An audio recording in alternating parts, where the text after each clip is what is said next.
Susunan apel pagi SMP Muhammadiyah 3 Waru. Pemimpin apel memasuki lapangan.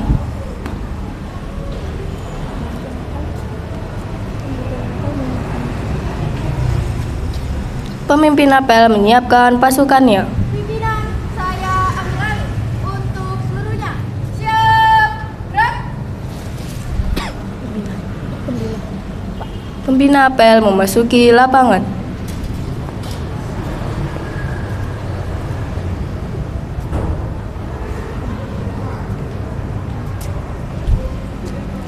Penghormatan kepada pembina apel.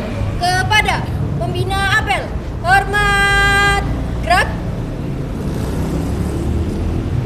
Tegak, gerak. Amanat pembina apel pasukan diistirahatkan. Untuk amanat 2 kali istirahat di tempat, gerak.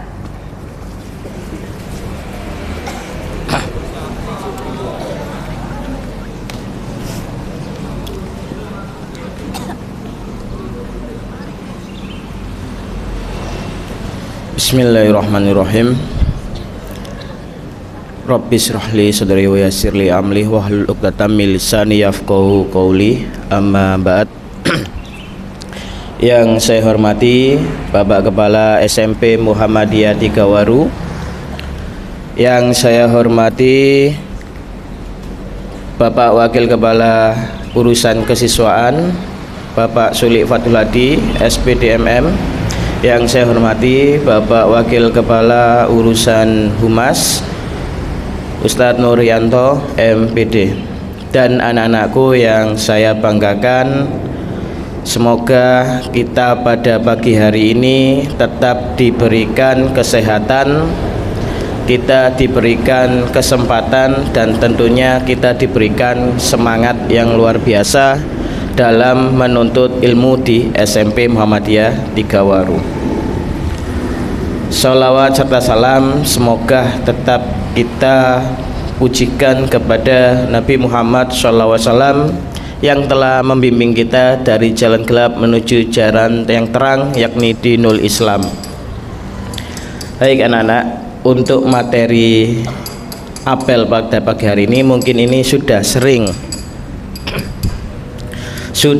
sering disampaikan oleh guru-guru yang lain. Namun saya ingatkan lagi, karena kita ini manusia biasanya tempatnya lupa dan khilaf ataupun kesalahan yang lain. Maka dari itu untuk kegiatan pada hari ini saya ingin menyampaikan beberapa hal terkait dengan apa yang kita kerjakan setiap harinya, apa yang kita lakukan. Cek ya, mohon maaf, ini ada kesalahan teknisnya.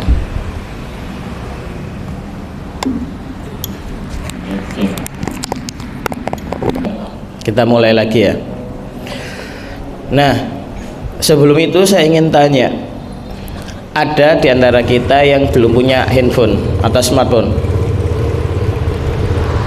Saya rasa nggak ada ya. Hampir semua dari kalian dan kita itu sudah memiliki smartphone atau handphone. Di zaman kami dulu, Bapak Ibu guru kalian ataupun orang tua kalian seusia SMP belum tentu semuanya pegang HP. Yang pegang HP mungkin hanya beberapa orang saja, beberapa anak saja, anak-anak tertentu ya. HP sudah cukup menjadi bagian yang sangat mahal pada waktu itu. Namun untuk sekarang sudah menjadi bagian pokok ya, bagi siswa terutama.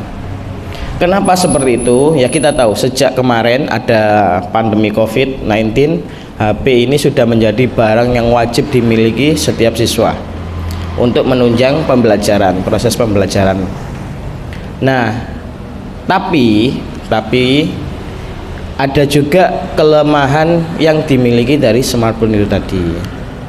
Seperti apa Pak kelemahannya? Ya kita tahu sendiri. Ada yang terlalu bergantung kepada HP-nya.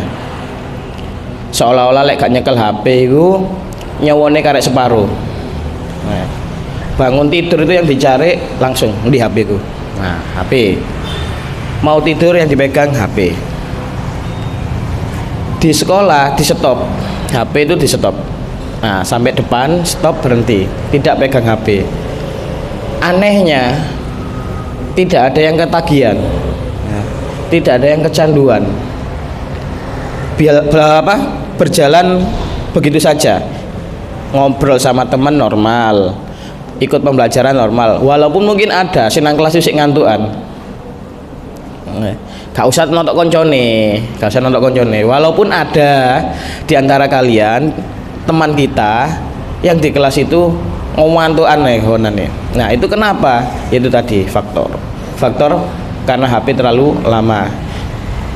Kenapa faktornya seperti itu, Pak? Ketika memegang HP terlalu lama, maka dia nggak akan bisa tidur. Tidurnya akan menjadi sangat pagi, bukan malam lagi, tapi pagi. Kalau malam itu kan sampai jam 12 malam. Ini tidurnya jam 1, jam 2 itu sudah bukan malam, pagi. Ya, sudah masuk dini hari. Nah, itu yang sering terjadi. Maka kamu bisa melihat teman-teman kalian sing gawanane ngantukan. Nah, takonono turune jam piro. Seperti itu. Nah, kenapa seperti ini? Saya sampaikan beberapa waktu yang lalu bahwa ada beberapa dampak yang berbahaya yang waktu itu tidak saya jelaskan sampai tuntas di apel pada saat yang lalu. Nah, ini saya ingin coba beberapa hal dampak negatifnya terkait dengan teknologi ataupun HP.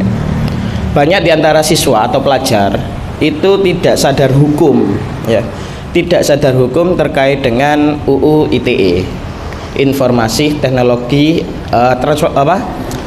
transformasi elektronik, ya.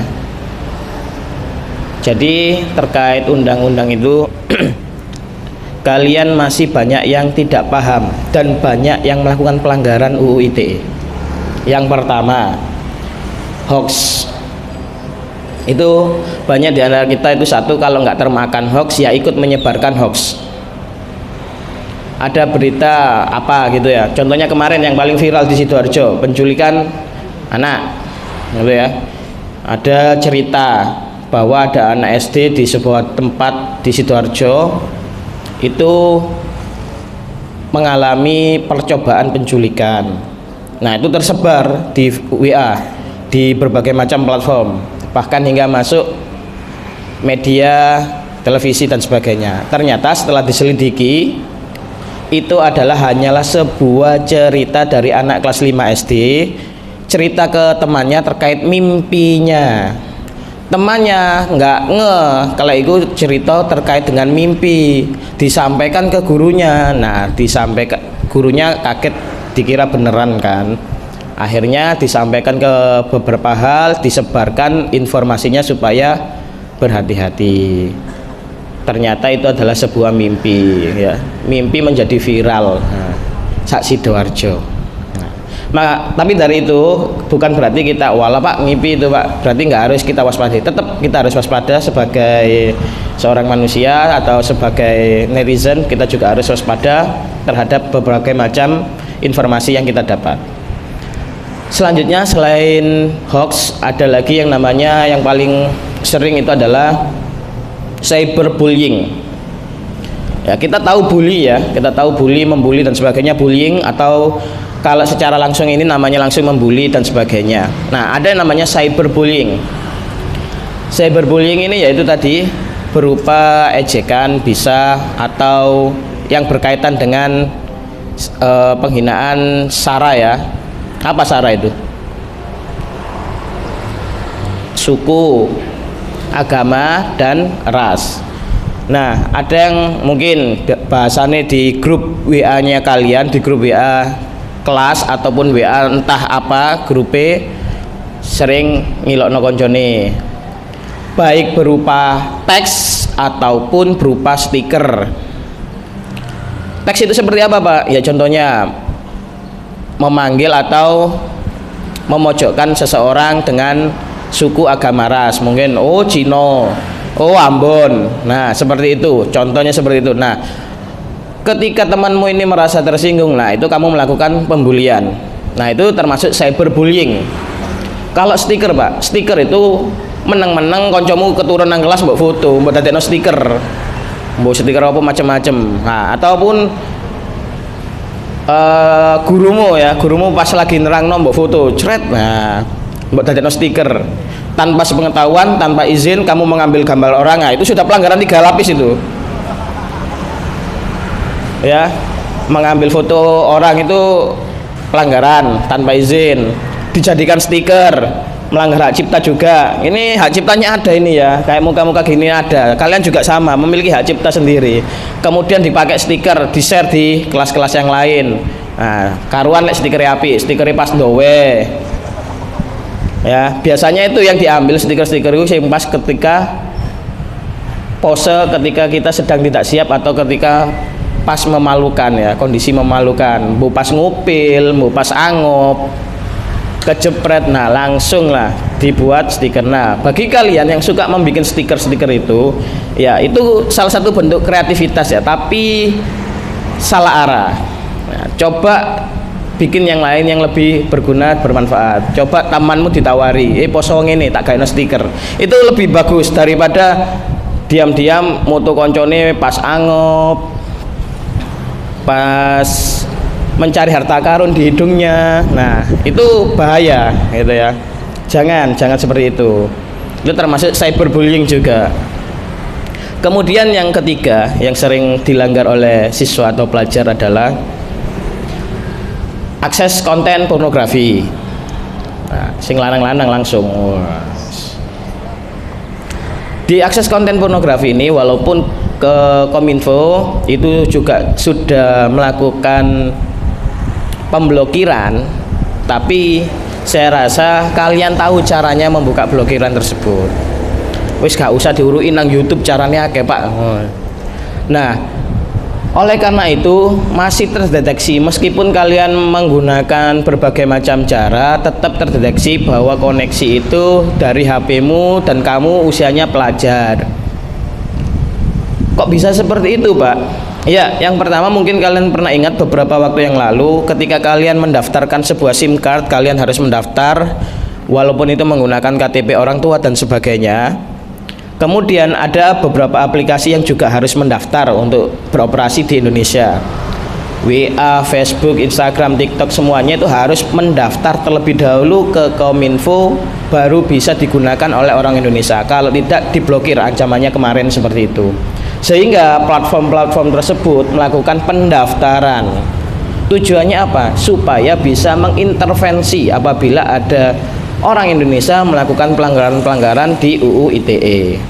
Nah, seperti itu. Jadi kalian walaupun dengan berbagai cara menghindari supaya tidak kena blok akses yang ingin dituju, tetap terbaca kalau itu adalah datamu dan kamu seorang pelajar. Sehingga kemarin data dari Kominfo ada sekitar 93% dari 5.000 siswa SMP SMA di suatu daerah itu sering mengakses konten porno, baik itu gambar, video ataupun link, berasal dari link, share link. Nah, ini apa dampaknya? Yang pertama untuk terkait dengan hukum ya, kita tadi bicara hukum, penyebaran kemudian dan sebagainya itu ada hukumannya, Rek. Jadi mau nyebar konten, berbagi share maupun itu hanya berbentuk link itu juga termasuk kena. Berbagi tautan, kalau kita tidak tahu bahasa hukumnya namanya itu tautan. Link dalam bahasa Indonesia itu tautan ya, ini bahasa sesuai KBBI ya, tautan. Kemudian akses yang dampak berikutnya setelah dampak hukum apa, Pak? Di suatu daerah tersebut banyak siswa tingkat SMP dan SMA akhirnya meminta dispensasi nikah. Kenapa? Ya karena hamil. Ketika ditanya kenapa, ya karena sering nonton atau mengakses konten pornografi. Nah, ini sudah sering saya sampaikan kepada kelas-kelas saya juga di kelas 8 dan mungkin yang kelas yang saya datangi. Kita itu pegang smartphone ya, dari katanya itu smartphone. Jadi paling tidak kalian itu juga harus smart ya. Jangan stupid. HP ini wis pinter, ojo sampai wonge stupid. Gitu ya. Nah, karena kita sudah memegang smartphone, sebuah device yang sangat canggih, maka minimal kalian juga harus pinter. Jangan asal share hoax, share link yang tidak bermanfaat dan sebagainya. Kemudian mengata-ngatai temannya, membuat stiker temannya yang tidak melalui izin dari temannya. Kemudian berikutnya adalah grooming. Apa itu Pak grooming ini ya? Grooming ini biasanya ya dilakukan oleh orang dewasa kepada anak-anak sekolah. Jadi kalian hati-hati. Mungkin ada kalian mengidolakan seseorang, kemudian kalian melakukan chat berbalas atau pesan berbalas, dan kalian merasa nyaman. Wah, nyaman sama Pak ini, sama Mas ini. Tapi kemudian mulailah meminta sesuatu hal-hal yang di luar nalar gitu ya. Ada yang minta pap dan sebagainya. Apa itu pap? Seru kabeh kan? Ada yang tahu pap? Apa ada yang belum tahu? Jadi ada yang minta ngirim foto dan sebagainya. Nah, fotonya kalau foto biasa enggak apa-apa, tapi biasanya ini korban yang paling sering adalah yang cewek di grooming ini. Jadi selama proses grooming ini kalian pasti dipuji-puji dan sebagainya, diajak ngobrol yang enak. Nah, ini tolong waspada yang cewek-cewek. Cewek-cewek di usia SMP ini kan haus akan perhatian ya, capernya luar biasa, jadi minta pujiannya juga luar biasa. Jadi tolong ketika kamu menemukan orang-orang yang seperti itu, batasi pesan berbalas, mungkin hanya sesuai kebutuhan saja. Kebutuhannya tentang tanya apa, silahkan tanya, di luar itu nggak usah, apalagi sampai menjerumus. Nah, ini yang paling sering kalau ini siswa sering menjadi korban dari grooming. Kenapa? Ketika kamu sudah terjerumus, kamu mengirimkan fotomu itu, maka kamu nggak akan bisa kabur. Dia akan meminta terus dengan ancaman, kalau nggak dikasih ini akan tersebar, kalau nggak dikasih ini akan tersebar. Akhirnya kamu akan terjerumus ke dalam lingkaran setan itu.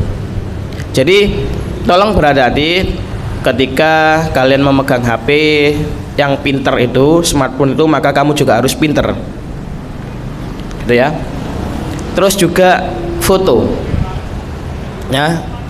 Kalau cowok sih, kalau masalah foto memang mereka jarang suka foto, tapi cewek paling sering selfie dan sebagainya. Nah, kalau selfie yo minimal pakai baju ya, minimal pakai baju. Karena apa? Karena kemungkinan HP-mu hilang itu ada, dan kita tidak tahu orang macam apa yang mengambil HP kita dan atau menemukan HP kita. Jadi makanya file-file pribadimu itu jangan sampai di luar syariat-syariat yang diajarkan oleh Islam. Jadi foto gak karu-karuan, Pak ini HP ku sendiri kok Pak, kameraku sendiri. Iya, HP-mu sendiri. Tapi ketika kamu nanti kehilangan HP tersebut, banyak hal yang juga akan tersebar gitu ya. Jadi tolong perhatikan yang cewek terutama. Saya selalu sampaikan kepada anak-anak, ketika kita pegang HP, don't be stupid with your smartphone ya. Jangan goblok dengan HP-mu. Nah, itu terjemahan nih. Kalau saya sampaikan jangan bodoh, gak enak lah. Ojo goblok ambil HP-mu. Nah, itu pasti kalian ingat-ingat. Kenapa? Ya sebagian besar korban ketika proses grooming ini adalah perempuan.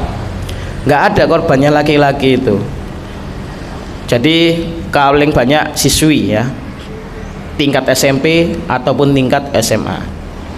Kemudian pelanggaran terakhir yang sering dilakukan adalah hate speech atau ujaran kebencian. Ini satu paket biasanya dengan cyberbullying. Jadi kalau enggak menyindir ya, menyindir atau mengata-ngatai temannya itu langsung directly.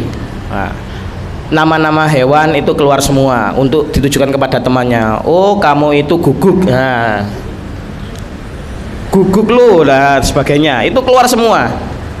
Seperti itu. Jadi apakah itu termasuk pelanggaran? Itu kalau yang ditujukan temanmu kalau nggak terima, itu juga pelanggaran. Tapi kalau konteksnya bercanda, ya bercanda tapi ojo sering-sering kayak gitu. Jadi kebiasaan. Jadi jangan sering-sering mengutarakan atau mengucapkan kata-kata yang ada di kebun binatang dan sebagainya itu sebagai bahasa chat kalian sehari-hari. Ini sering di grup WA itu saya lihat itu yang tidak ada gurunya terutama itu keluar aslinya, bahasa-bahasa aslinya keluar semua. Nah, ini tipe arek kayak gini, senengannya kayak gini. Dan mungkin di antara kalian sudah pernah kena razia HP-nya, itu dicek sama sekolah, bahkan ada yang ngecek luar biasa gitu ya kepada pasangannya. Padahal kalian ini kita masukkan masih SMP gitu ya, tapi chatnya wah perlu diwaspadai dan orang tua kalian harus tahu kalau seperti itu. Kenapa? Karena pikiran kalian sudah bukan pikiran anak SMP lagi. Karena itu tadi, satu, melanggar akses konten dewasa yang belum usianya sehingga pikirannya wis rusak. Nah, terutama yang cowok kalau masalah ini. Ya, terutama yang cowok. Apa cewek nggak ada, Pak? Ada juga sama saja. Tapi yang gampang terbakar jiwanya itu yang cowok. Masalah seperti itu ya. Jadi itu saja anak-anak, tolong diperhatikan lagi, hindari beberapa pelanggaran UU ITE ini meskipun kalian masih pelajar. Itu ada konsekuensinya, tetap ada konsekuensinya. Satu, jangan asal sebar berita bohong atau hoax. Yang kedua, hindari cyberbullying atau membuli teman-temanmu secara online, baik itu di media sosial ataupun di kehidupan sehari-hari. Kemudian jangan juga suka mengakses situs-situs yang diblokir oleh pemerintah, terutama konten dewasa atau konten porno. Lalu hindari dengan yang namanya grooming. Jangan mudah terayu atau bangga atas pujian-pujian yang mungkin itu palsu gitu ya. Lalu yang terakhir, hindari hate speech atau ujaran kebencian. Karena di hate speech ini mungkin nanti akan sering kita dengar di tahun-tahun 2024 gitu ya, menjelang pemilu. Hate speech itu menjadi pelajaran kalian secara langsung. Entah kalian ambil, kalian serap atau tidak. Baik itu dari media sosial, televisi ataupun sebagainya, hate speech akan semakin marak di tahun-tahun pemilu seperti itu. Dan dampaknya apa ke siswa? Karena kalian itu sering nonton seperti itu, karena kalian itu nontonnya itu media sosial, pasti kalian terpengaruh. Dan jangan jadikan itu sebagai bahasamu sehari-hari. Oke, saya rasa cukup. Terima kasih. Assalamualaikum warahmatullahi wabarakatuh. Jam pertama dimulai. Siap. It's time to begin the first lesson.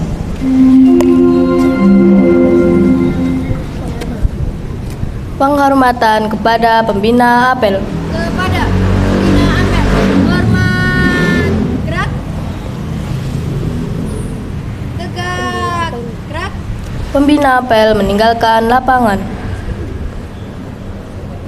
Pemimpin apel meninggalkan lapangan.